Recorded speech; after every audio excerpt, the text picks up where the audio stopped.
ఇక్కడేం జరిగిందో జడీకి మొత్తం క్లారిటీ వచ్చేసినట్టుందిరా.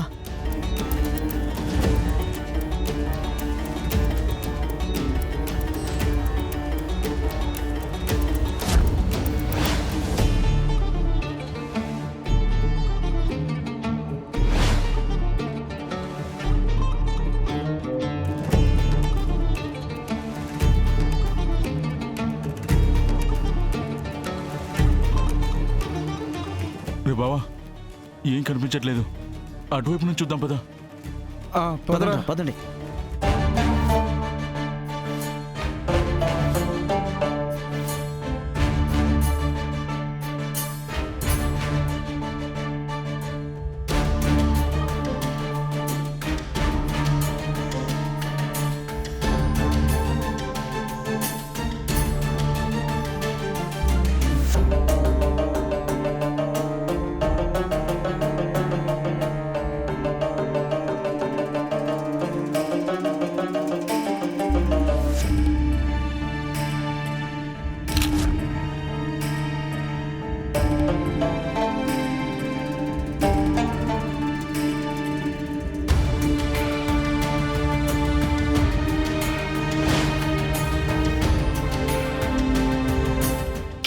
ఆ పెద్ద ఆవిడ అక్కడి నుంచి చూసింది కేడి.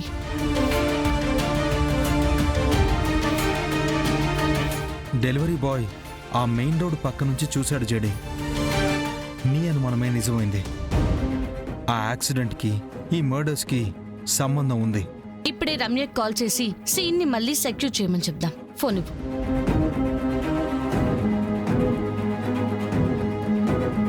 హలో రమ్య,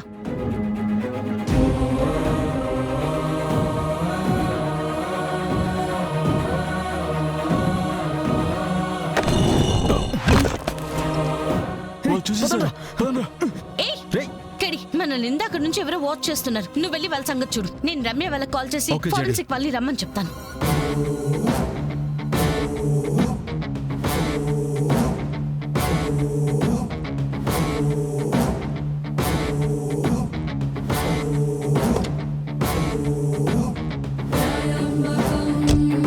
అవినాష్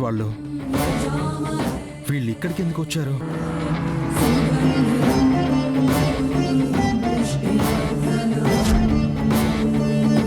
మీరు ఫాస్ట్ గా వచ్చేసింది.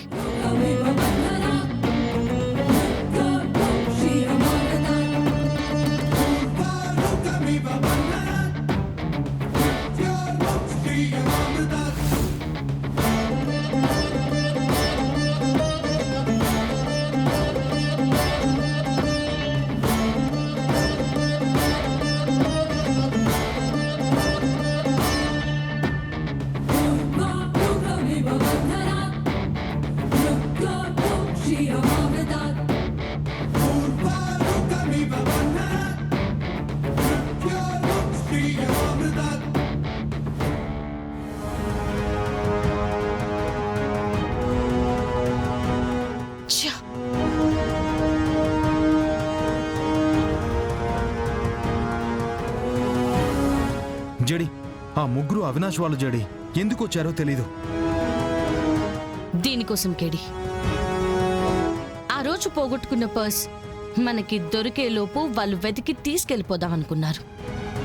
ఈ ఒక్క ప్రూఫ్ చాలు కేడి ఆ రాహుల్ని అరెస్ట్ చేయడానికి. ఒక్కడిని లోపలేస్తే వాడే మిగిలిన ఇద్దరిని పట్టిస్తాడు. పద.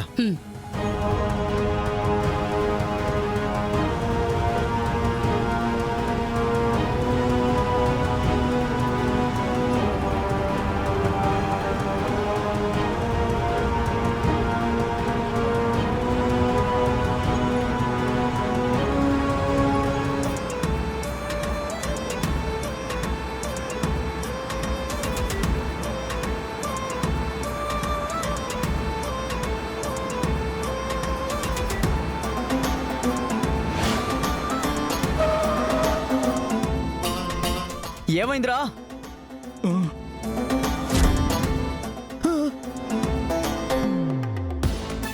జేడి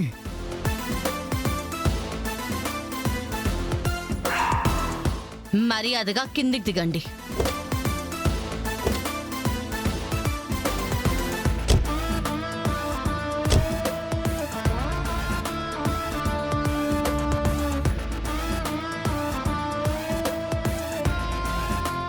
ముగ్గురు అతి కిరాతకంగా చంపి మళ్ళీ ఆ ప్లేస్కే వచ్చారంటే ఎంత ధైర్యం రా మీకు? ధైర్యం కాదు జేడి, అవసరం. అక్కడ వాళ్ళకి కావాల్సింది ఏమైనా ఉందేమో. ఓ అవునా అవినాష్, మీరు స్పాట్కి ఏదైనా వెతకడానికి వచ్చారా?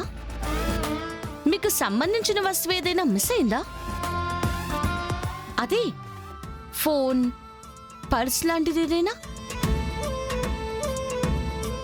మీరు స్పాట్కి వచ్చి అక్కడ వెతుకుతుంది దీనికోసమేనా?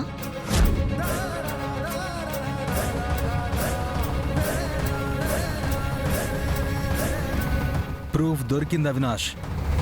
Case close.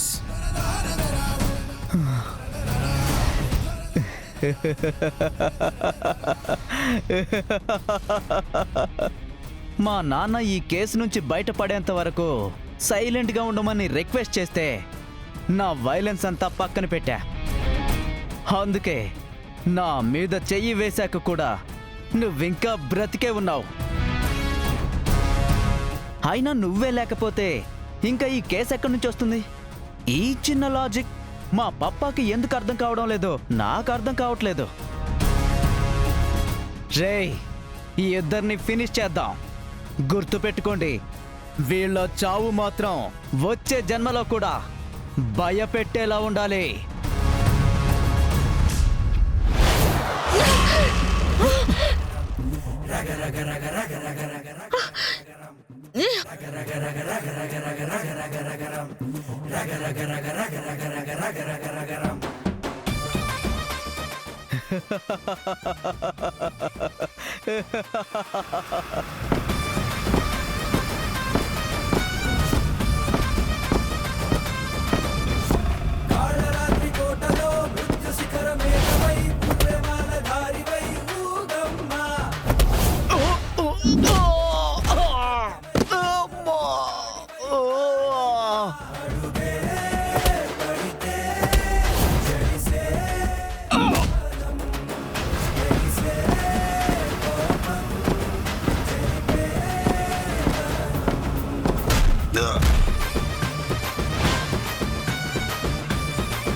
సౌండ్ రాకపోయినా ఎలా కొడుతున్నారు వీళ్ళు?